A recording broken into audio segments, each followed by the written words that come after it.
myself.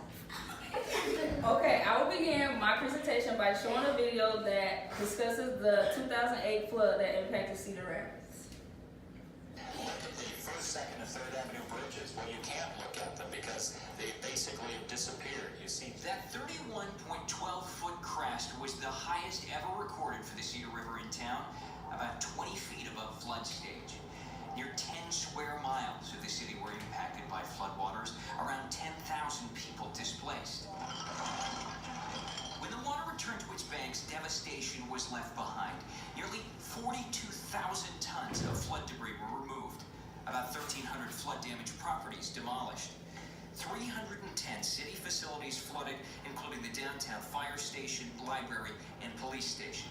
An estimated $500 million to repair and rebuild.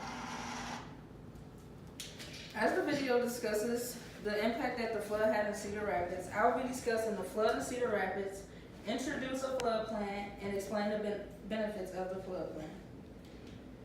18,500 people lived in the area that was impacted by the flood that happened in Cedar Rapids in 2008. I have researched along with spoken with other peoples that were impacted by the flood. I will begin with discussing the problem of the flood in Cedar Rapids. I will begin by explaining the job loss that happened when the flood occurred. There was 1,300 job loss, and half of them jobs were among people that worked in the Quaker Oats factory and surrounding buildings that were in the downtown area. Because the major areas that got flooded was around Quaker Oats in the downtown area. According to Lauren Shotwell, that a massive flood is labeled 16 feet, but the flood that happened in Cedar Rapids was 31 feet. Because of the flood, it not only destroyed lives, but it made it difficult for people to take care of their families. Creating a flood plan will prevent this from happening among families in the Cedar Rapids area. Now that I have explained the problem, I will discuss a solution that will help Cedar Rapids prevent floods from happening. Cedar Rapids could create a plan that prevents massive floods by creating a wall.